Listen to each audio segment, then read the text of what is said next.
thousands and 10,000s of people used to gather before Jesus. వేల 10,000 కొలది జన సమూహము యేసయ్య యొద్దకు సమకూడేవారు. And from thousands of people he has selected 70 disciples.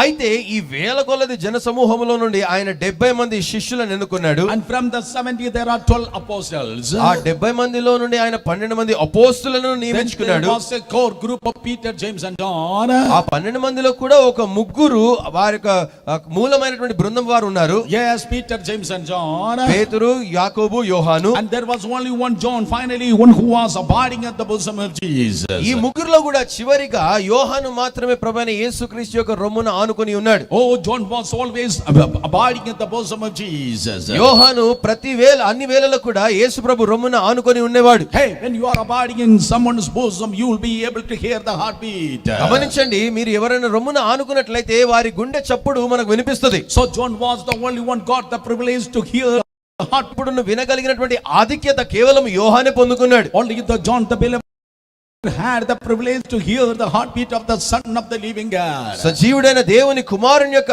హృదయ క్రియలను లయపరచుటకే ఆయన ఈ లోకంలోనికి వచ్చాడు. Lord Jesus came in this earth to destroy the works of the devil. ప్రభువైన యేసు క్రీస్తు ఈ లోకానికి వచ్చి అపవాది క్రియలను లయపరచుటకు